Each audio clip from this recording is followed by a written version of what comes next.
저를 한번 따라해 주세요. 나는 할 수 있다. 나는 할 수 있다. 한 번 더 따라합니다. 우리는 할 수 있습니다. 오늘 설교 제목이 바로 나는 할 수 있다입니다. 나는 할 수 있다는 이 말은 어떻게 보면 굉장히 교만스러운 말로 보일 수 있습니다. 인간이 뭔데 약한 존재입니다. 타다 남은 숫덩이 같고 어디에도 떳떳하게 내세울 수 없는 존재가 인간입니다. 늘 부족함만 발견되어지는 것이 나의 삶이고 여러분의 인생인 줄 압니다. 그런데 오늘 사도 바울은 나는 할 수 있다라고 외치고 있습니다. 바울이 예수를 믿더니 조금 이상해진 것 아닌가? 어떻게 자신만만하게 나는 할 수 있다, 그냥 할 수 있다가 아닙니다. 성경에 보니까 나는 모든 것을 할 수 있다. 모든 것을 할 수 있는 존재는 하나님 외에는 없습니다. 그런데 바울이 나는 모든 것을 할 수 있다라고 말하고 있는 겁니다.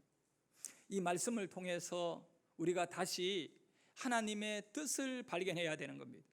바울이 무엇 때문에 이렇게 당당하게 나는 모든 것을 할 수 있다라고 말하고 있는가? 과연 바울이라고 하는 이 사람은 교만한 사람인가?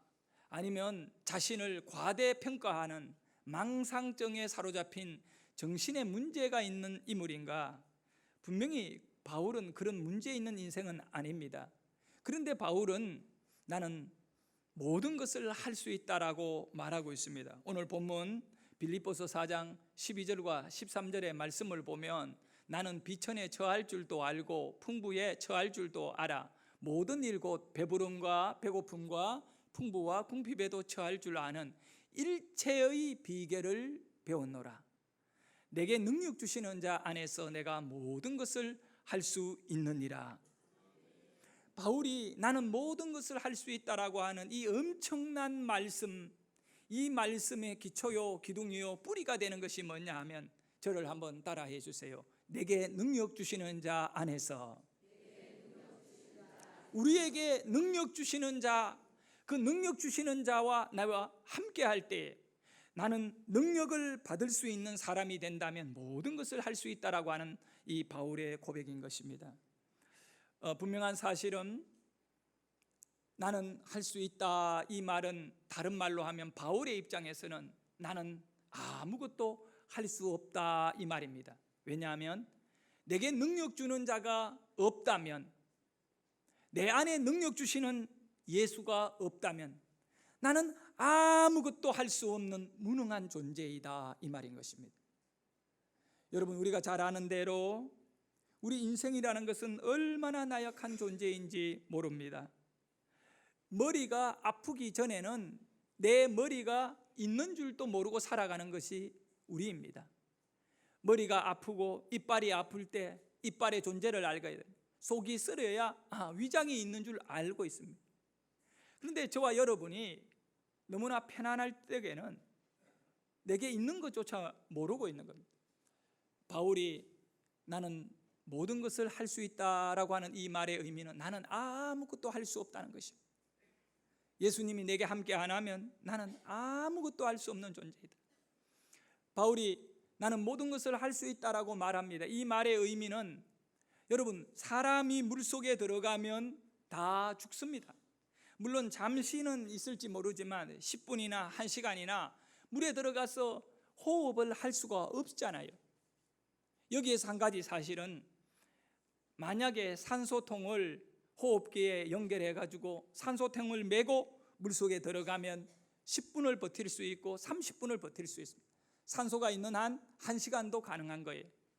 바울이 지금 말하고 있는 나는 모든 것을 할 수 있다 이 말의 의미는 나는 아무것도 할 수 없지만 물속에 산소통을 붙이고 들어가면 호흡할 수 있다라고 말하듯이 나는 예수 안에서는 다 할 수 있다. 할렐루야. 우리가 예수를 믿는 가장 중요한 이유이기도 한 것이지요. 내게 능력 주시는 자 안에서, 내게 능력 주시는 자 안에서 여러분에게 능력 주는 자가 누구십니까? 예수인 것입니다. 여러분에게 능력 주는 자와 가까이 있기를 주의 이름으로 축원합니다. 그래서 바울이 고백하기를 내게 능력 주는 자 안에서 내가 모든 것을 할 수 있다. 내가 궁핍하나, 내가 부유하나, 내가 배고프나 배부르나 모든 것을 감당할 수 있다라고 고백하는 것입니다. 예수 그리스도 안에 있는 사람은, 이 말의 의미는 뭐냐? 환경의 지배를 받지 않는다. 모든 것을 할 수 있다라고 하는 이 말의 의미는 배고플 때에나 배부를 때에나, 부유할 때에나 가난할 때에나 나는 모든 것을 할 수 있다. 환경이 나를 지배 못한다.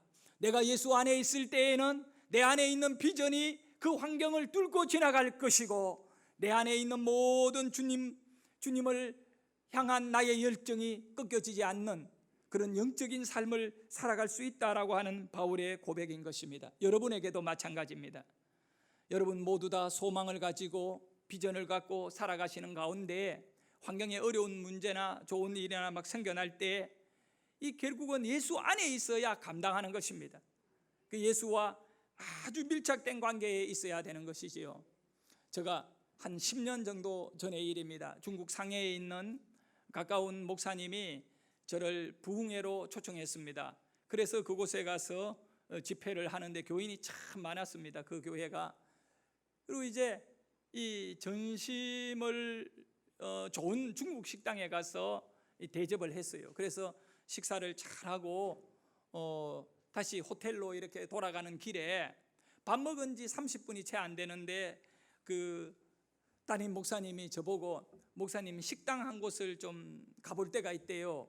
그래서 아니 지금 방금 밥을 먹었는데 또 식당 가느냐 하니까, 먹으러 가는 것이 아니라 간판을 보러 갈 거대요. 아니 뭐 간판이 뭐가 그래 대단한 거라고 간판만 보러 가느냐고, 그냥 오늘 점심 때 그러면 그 집에 가서 밥을 먹지가, 아이고 그 강사님한테 대접이 소홀하면 안 되니까 식사는 이렇게 중국 식당 좋은 데 가서 하고, 이제 거기는 그냥 간판만 한번 보고 가시라고 독특해서 그렇대요. 그래서 이제 차를 타고 좀 가니까 골목 안으로 해서 이제 어떤 길에 갔어요. 근데 가게 앞에다가 차를 세우고 내리지는 말에 내리지는 말고 그냥 이렇게 창밖으로 저걸 보려는데, 뭐 그냥 적당한 가게예요. 작지도 않고 크지도 않는 가게인데 간판에 글자가 얼마나 긴지 한문으로 쓰여져 있는데 여러 자가 쓰여져요. 보통 한 너댓 자 이렇게 쓰여졌는데 이거는 한 10자 가까이 될 정도로 쫙 빽빽하게 간판에 글씨가 있는 거예요. 그러면서 이분이 하는 얘기가 뭐냐, 목사님 저 가게 바로 옆에 보면 이슬람 선교 센터 식당이에요. 그러면 거기는 뭘 파냐면 양고기와 이슬람인들이 먹는 국수가 있는데 이거를 파는데 아주 저렴하게, 형식적으로 돈을 조금 받고 여기에 오는 사람들에게 이슬람을 전하기 위해가 선교 센터다는 거예요. 이슬람의 그 어떤 이런 분들이 여기서 중국에 그 포교 활동하는 센터인데, 자기 교회 집사님 중에 한 분이 그 바로 옆에다가 가게를 하나 열었다는 거예요. 이 이슬람 선교센터 옆에 가게를 열었는데 저 가게의 간판에 쓰여진 글자가 뭐냐 하면 이제 상호 이름이 이렇게 되어 있다는 겁니다. 예수 그리스도 안에 있는 냉면집. 내가 충격을 받았습니다. 아니 그냥 평양냉면, 함흥냉면 하면 될 건데 예수 그리스도 안에 있는 냉면집. 장사 잘 됩니까? 그러니까 이름은 좋은데 맛이 없어요. 예수 그리스도 안에 있을 때에 바울은 고백합니다. 능력이 내게 나타난다. 내가 배고플 때에도 감당이 되고 배부를 때에도 감당이 되고요. 여러분 바울이 지금 12절에서 뭐라고 말합니까? 나는 비천에 처할 줄도 알고 풍부에 처할 줄도 알아. 모든 일 곧 배부름과 배고픔과 풍부와 궁핍에도 처할 줄 아는 일체의 비결을 배웠노라고. 누구에게 배웠느냐? 예수 그리스도로부터. 근데 저게 맛있는 순두부집에 가서 그 삼척의 그 시골인데 손님이 참 많았어요. 그래서 목사님들하고 같이 점심을 먹겠다고 한 30분을 차를 타서 그 순두부집에 찾아갔는데 아는 게 아니라 두부 맛도 그렇고 이 찌개 맛도 그렇고 참 좋았어요. 참 맛있었어요. 그 식사를 하면서 함께 식사하던 목사님이 이런 얘기를 해주셨습니다. 정확하게 가게 이름을 얘기하면서 분당에 가면 뭐라 하는 게장집이 있다. 분당에서 가장 장사 잘 되는 게장집이다. 간장게장집이다. 근데 그 사장님이 돈을 너무너무 많이 벌어가지고 아예 큰 빌딩을 샀대요. 장사가 너무 잘 돼가지고 여의도에다가 엄청 큰 분점을 열었는데 여의도에 거기에도 손님이 막 엄청 많이 들어온대요. 아, 그러냐고. 그런 맛있는 게장집이 있느냐고. 그런데 그 게장집을 만들게 된 시초 출발이 어떠했느냐? 그분이 예수를 믿는 사람이었는 거예요. 이제 가정에 신방을 갔는데 목사님 드시라고 그 여자 집사님이 아주 이렇게 직접 간장게장을 맛있게 이렇게 만들어서 대접을 한 거예요. 그 목사님이 그걸 드셨고 너무 맛있으니까 더 없느냐고. 그래가 막 더 내주니까 더 없느냐고. 그런 분이 아닌데 얼마나 맛있게 먹는지 껍질만 이만큼 사재놓고 목사님이 그러고 딱 한 마리 집사님 불러가지고 집사님은 간장게장을 만드는 은사가 있다. 이거를 만들어서 팔면 대박이 날 거다. 대박이 날 거다. 뭐 엄청 이렇게 손님들이 많이 올 거니까 아, 집사님 간장게장 집을 열면 대박 날 거다고 얘기해 준 거예요. 물론 잘 드시고 뭐 극찬을 해준 거죠. 그런데 아닌 게 아니라 그 말을 들었던 집사님은 목사님의 말씀이니까 아니 대박 난다고 하는데 이 기회를 놓치면 되느냐? 아닌 게 아니라 있는 돈 없는 돈을 막 끌고 가지고 아예 큰 식당을 열어버린 거예요. 간장게장. 자기 이름을 따서 제가 이름을 얘기 안 해요. 왜냐하면 나중에 또 여러분 떠들고 다닐까 싶어요. 그렇게 해서 자기 이름을 딱 넣어가지고 누구누구 간장게장 이렇게 개인적으로 궁금한 물어보세요. 제가 그 이름을 카톡에다가 입력해놨어요. 그렇게 해서 장사를 해가 아닌 게 아니라 손님이 막 처음부터 맛있으니까 미어 터지기 시작해요. 그래가 빌딩을 샀다잖아요. 여기까지는 좋았어요. 그런데 너무너무 바빠져가지고 언젠가부터 한 달에 한 번 보이고 두 달에 한 번 보이고 어디서? 교회에서. 요즘은 아예 보이지도 않는다. 여러분 바울이 뭐라고 말합니까? 내가 풍부에 처할 때이든 궁핍에 처할 때이든 일체의 비결을 배웠다는 거예요. 그런데 여러분이 너무 가난해지고 어려워지면 도대체 주님 뭐 하십니까? 주님에게 낙심해가지고 믿음을 놓아버릴 때가 있어요. 또 어떤 분은요, 돈을 너무 많이 벌고 사업이 잘 되면, 하는 일이 잘 되면, 또 연애를 하다가 젊은 애들은 그 여자가 또 남자가 너무너무 좋아가지고 그게 마음을 빼앗겨가 잘 되니까 교회를 멀어지기 시작한다는 거예요. 여기 간장게장집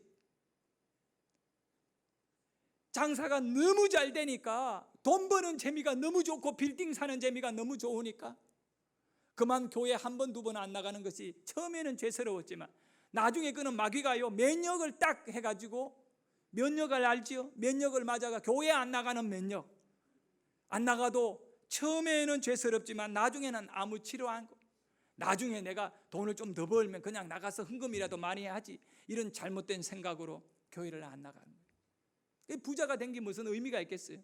신방을 잘한 게 아니라 잘못한 거예요. 예?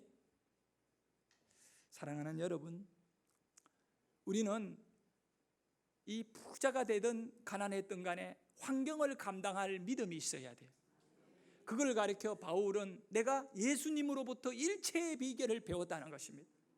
여러분이 주님으로부터 좀 배우시기를 바라겠습니다. 내게 능력 주시는 자 안에서 내가 모든 것을 할 수 있느니라. 사랑하는 성도 여러분, 우리의 삶이라는 것은 항상 호수와 같이 잔잔한 삶이 아닙니다.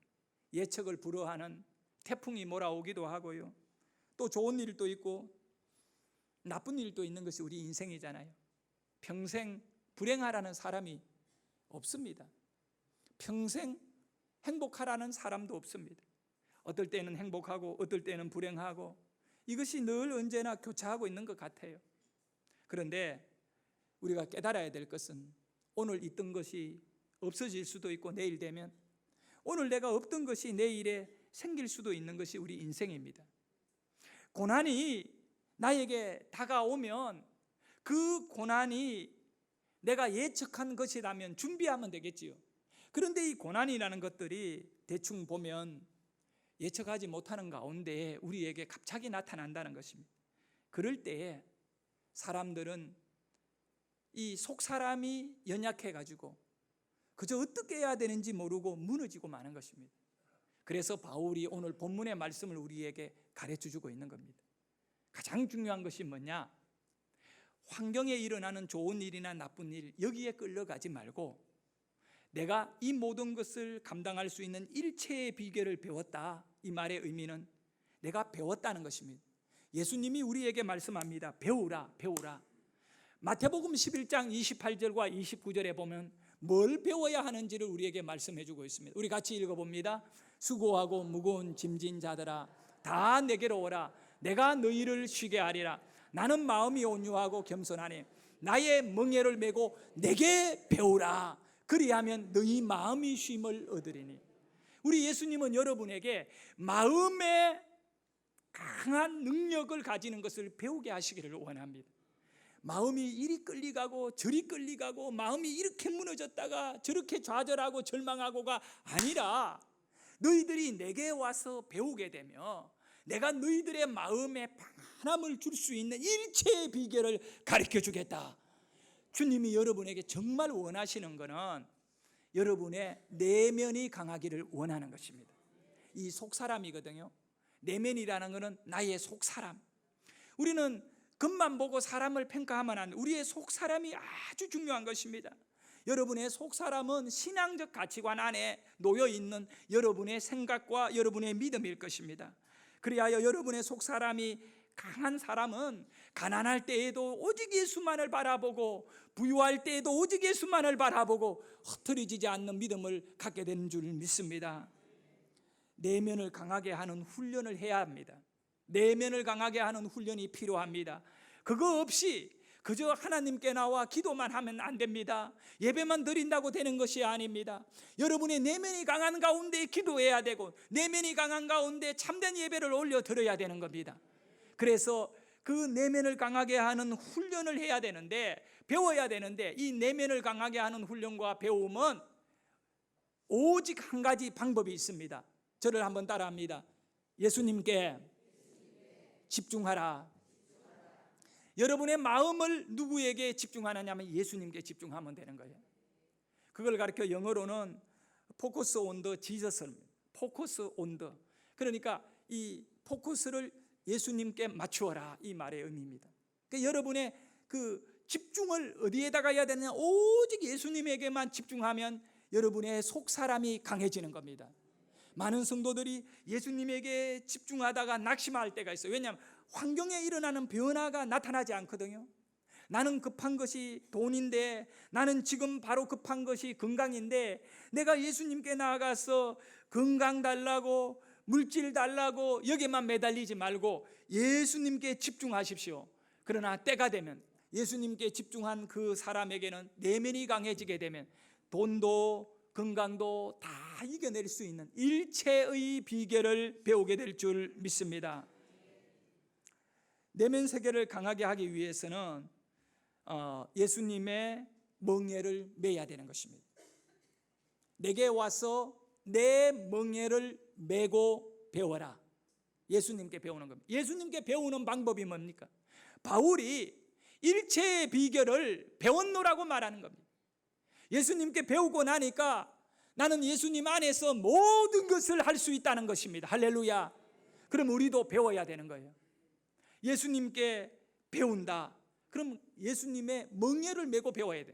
멍에를 벗어 던지고 배우면 안 돼. 여러분, 멍에가 뭐냐 하면 다른 거 아니에요. 우리가 이 수레를 끌 적에 소들이 이제 수레와 연결된 이 어깨 위에다가 이렇게 꺾어지는 활 모양으로 꺾어져서 걸어서 나가는 건데, 이게 이 소와 수레의 짐이 연결되어지는 고리인 것입니다. 여러분, 예수님의 멍에를 여러분이 매게 되면 예수님의 능력이 여러분에게 들어갈 줄 믿으시기를 바랍니다. 예수님의 멍에를 매야 돼요. 그러면 예수님의 멍에가 뭐냐 하면 예수님의 말씀인 것입니다. 근데 멍에는 편한 거예요? 아주 힘들고 어려운 것이에요? 소에게 물어보세요. 멍에 편해? 그러면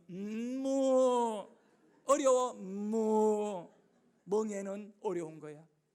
그러니 우리가 하나님의 말씀을 가질 때 힘든 거예요. 우리 기분대로 할 수 없는 게 얼마나 많은지 몰라요. 생각대로 못할 게 많아요. 그렇지만 네가 내 멍에를 메고 배워라. 내 멍에를 메고 배우면 너의 속사람이 쉼을 얻으리라. 우리는 말씀으로 주님의 말씀을 걸머쥐어야 돼요. 이 말씀을 걸고 문제를 끌고 가게 되면 주님의 능력이 내 안에 나타난다.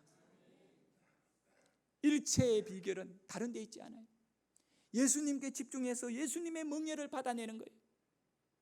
그러면 더 이상 여러분 수고하고 무거운 짐 그걸 끙끙거리며 갈 필요가 없는 거예요. 예수님의 멍에를 메고 배우고 나면 주님이 다 해주신다.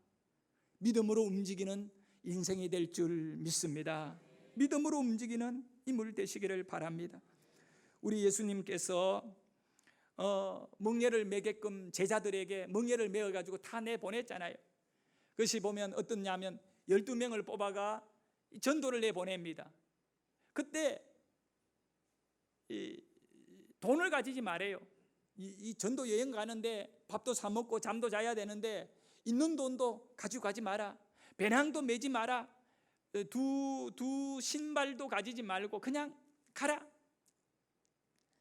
아무것도 환경에 의지할 만한 거는 다 근데 우리가 그렇게 귀하게 여기는 모든 준비는 다 내려놓고 딱 한 가지 마태복음 10장 1절을 보면 이렇게 말씀하셔요. 예수께서 그의 12제자를 부르사 더러운 귀신을 쫓아내며 모든 병과 모든 악한 것을 고치는 권능을 주셔가지고 내보낸 것입니다. 할렐루야. 능력을 주셔가지고. 그러고는 예수님이 이렇게 합니다. 사람을 만나면 가서 축복해 주라. 병자 만나면 병을 고쳐주라. 귀신 들린 자에게는 귀신을 쫓아내주라. 그럼 무엇으로? 말씀의 능력으로. 예수 이름으로 귀신은 떠나가라. 예수 이름으로 병은 치료되라. 예수 이름으로 축복받아라. 이렇게 하라는 것입니다. 이것이 예수님께 배운 거예요. 제자들이 그 명예를 메고 가서 병자를 만났을 때 예수 이름으로 병을 치료해버렸고 귀신 들린 자들을 예수 이름으로 귀신을 쫓아내버리고. 여러분, 우리는 이런 놀라운 내면의 능력을 사용할 수 있는 환경이 어디 있냐, 이걸 분명히 알아야 됩니다. 우리의 내면에 예수님이 나와 함께 하시면, 내 안에 능력 주는 자가 계신다면 모든 것을 할 수 있는 데라. 이 현장이 어디입니까? 주님의 뜻이 나타나는 현장입니다. 복음을 전하는 현장인 겁니다. 사랑하는 우리 성도 여러분, 여러분에게 오늘 내게 능력 주는 예수님 안에서 모든 것을 할 수 있는 삶의 축복에 머물기를 예수 이름으로 축원합니다. 그러기 위해서는 다른 것 의지하지 마십시오. 다 내려놓고 어떻게 하느냐? 복음을 위하여 여러분이 쓰임을 받으시기를 바라겠습니다.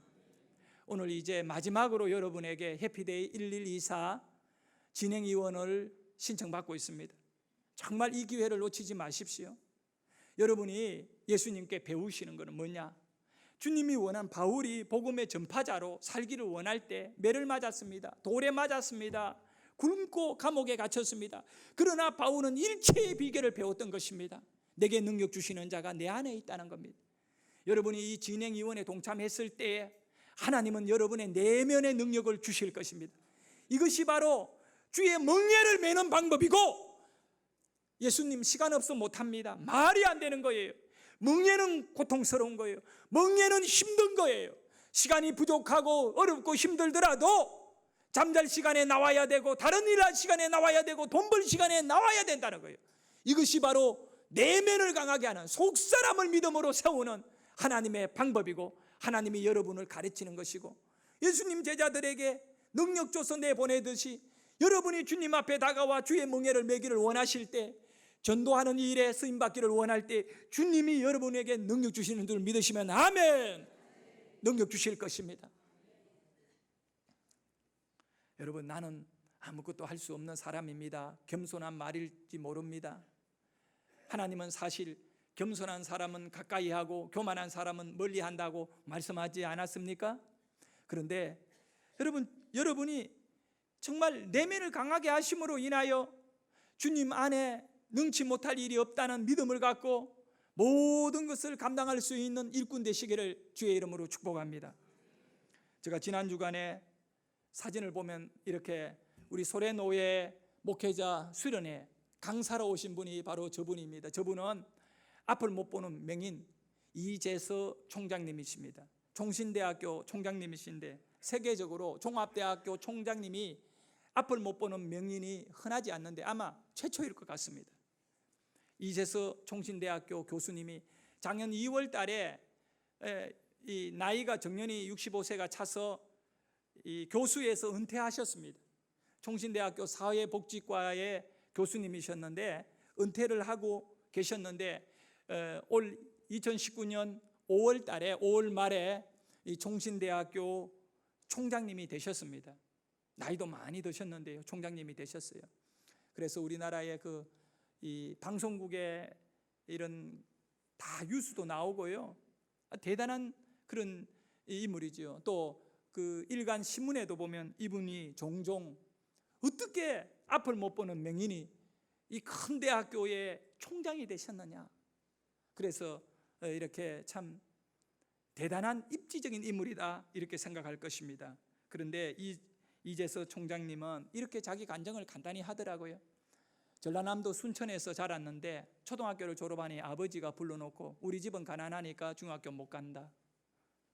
그래서 중학교를 보내주지 않아서 집에서 나무하고 농사일을 하면서 15살에, 그런데 눈이 침침해져 가지고 앞이 안 보여 가지고 그 순천에 있는 병원에 가보니까 여기서 고칠 수 없으니까 서울에 가라 하더래요. 우리나라에서 최고의 그 안과 진료하는 서울에 있는 그 안과에 가서 의사에게 진단을 받았는데 기가 막힌 그런 얘기의 결정을 받게 됩니다. 한 3살 아래 어릴 때 큰 열병이 왔는데 이 열병이 왔을 때 좋지 못한 그런 균이 몸 안에 잠복해 있다가 사춘기 15살 때 이것이 다시 몸에서 활동하면서 시신경을 다 파괴했대요. 그래서 당시의 의술로는 시력 회복은 불가능하고 이제 얼마 지나지 않으면 급속하게 모든 것을 못 보게 될 것이다고 그렇게 했던 거예요. 그러고는 이제 한두 달 뒤에 아무것도 볼 수 없는 어두움에 갇히게 됐다는 겁니다. 여러분, 새벽이 되고 아침이 되면 동이 트고 날이 밝잖아요. 본인은 자고 일어나도 어둡고 밤에도 어둡고 낮에도 어둡고 그냥 아무것도 할 수 없는 것입니다. 그는 이런 고백을 했습니다. 15살에 시력을 잃어버리고 난 다음에 그 사춘기에 꿈을 갖고 살아야 될 그때에 모든 꿈과 희망을 잃어버렸다라고 말하는 것입니다. 그는 내면의 세계로부터 강한 어두움이 있었는데 그것이 뭐냐 하면 나는 아무것도 할 수 없는 존재야. 나는 무익한 인생이야. 이런 내가 뭘 할 수 있단 말이야. 이것이 아주 굳어져 있었다는 것입니다. 절망의 자아가, 내면이, 속사람이 절망에 완전히 사로잡혀 가지고 자기에게 일어나고 있는 현실이, 그러니까 여러 가지 어려운 것을 받아들이지를 못하니까 못 견디는 거예요. 그래서 그는 어떻게 죽을 수 있는가, 죽음을 밤낮 주야로 깨면 죽는 것만 생각하고 살았습니다. 그러니까 얼마나 불행하겠습니까? 죽음만 생각하고 있는 자식을 바라보던 부모 입장에서는 너무 슬픈 일이에요. 그래서 이렇게 저렇게 주위 사람들에게 알아보니까 서울에 명화학교가 있는데 국립명화학교다 보니까 이제 그 나라에서 이렇게 다 먹여주고 점자도 가르치게 하고 그다음에 안마를 가르쳐 가지고 이렇게 업소에 나가 돈도 벌도록 그런 교육을 하는 이 중학교가 있는 거예요. 중고등학교예요. 그러니까 서울 명화학교에 이제 형이 데리고 와서 넣어준 겁니다. 근데 본인은 희망을 갖고 명화학교에 들어간 것이 아니에요. 명화학교에 들어가는 첫날 본인에게 주어진 마음은 뭐냐면 가족에게 이제 완전히 버림받았다는 거예요. 그래서 하염없이 울었다고 합니다. 그런데 그 명화학교에서 죽을 것만 생각하고 살아가던 이 이재서라고 하는 이 젊은이가 어느 날 그곳에 교양 강좌를 듣는 시간에 목사님이 오셔가지고 이런 얘기를 해주더라고 합니다. 사람에게는 눈이 4개가 있는데 육체의 눈이 있고 마음의 눈이 있고 지식의 눈이 있고 영의 눈이 있다고 말해주더래요. 본인은 눈이라는 것은 하나밖에 없는 줄 알았대요. 이 눈만 안 보이면 끝나는 줄 알았대요. 그런데 그 목사님이 하시는 말씀이 여러분 4가지 눈 중에 하나를 잃어버렸을 뿐입니다. 여러분에게는 3개의 눈이 남아 있습니다.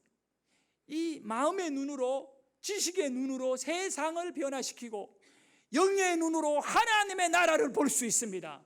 근데 이 이재서라고 하는 분은 교회 한번 나가지 않았고 그런 거를 이 신앙을 가진 분이 아니 종교가 달라요. 그런데 죽음만을 생각하고 있던 내면의 어두움이 영의 눈이 있고 마음의 눈이 있고 지식의 눈이 있다는 순간에 빛이 들어오는 것 같이 내가 죽을 것이 아니라 지식을 쌓아야겠고 마음의 성품에 눈이 있는 인생이 되고 영의 눈은 뭔지 모르겠지만 하여간 내가 죽지 말아야겠다는 생각을 했습니다.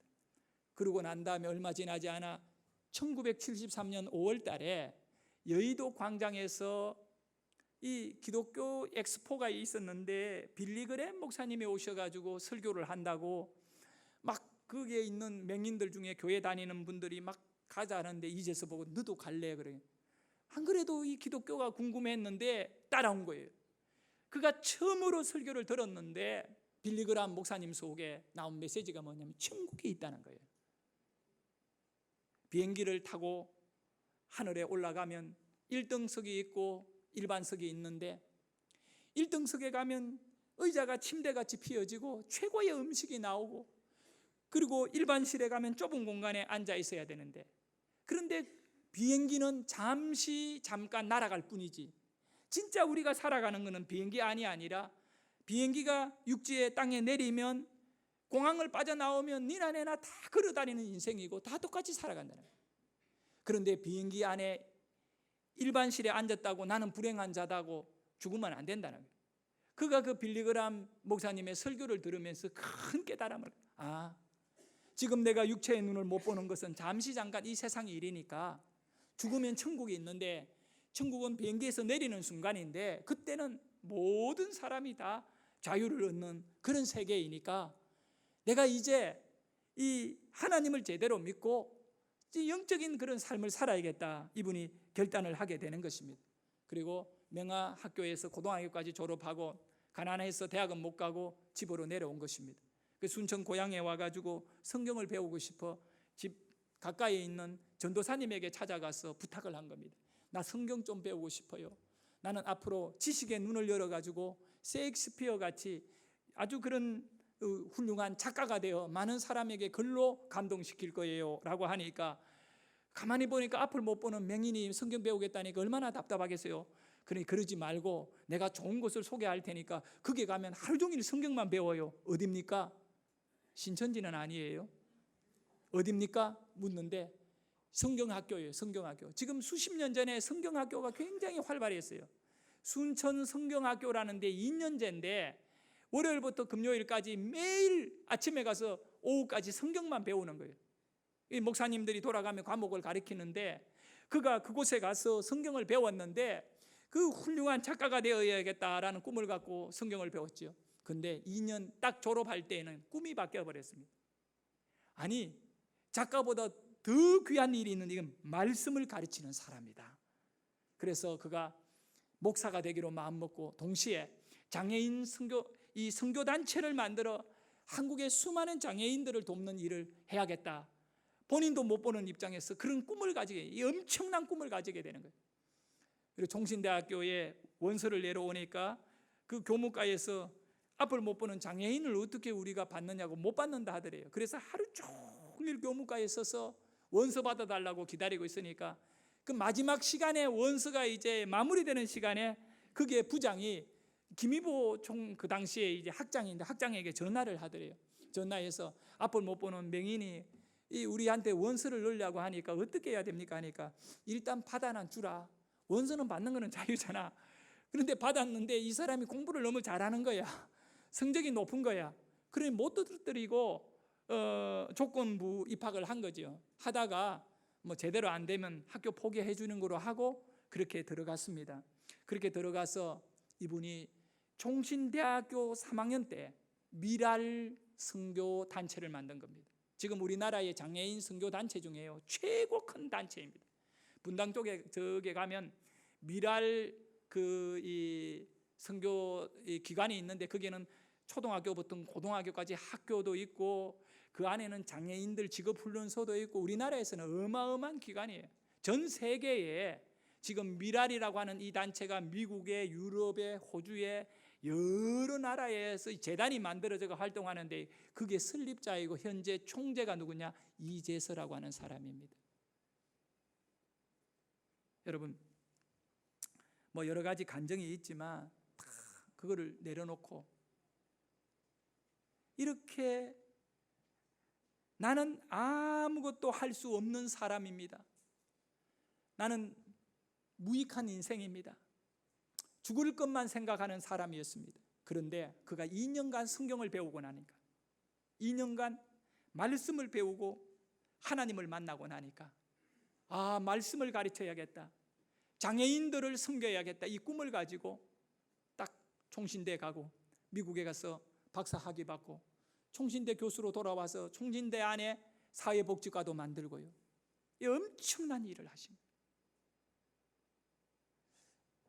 그 우리나라의 여당에서 지금 여당에서 이 사람 보고 국회의원 하라고 본인이 국회의원도 거절했어요. 얼마나 놀라운 사실인지.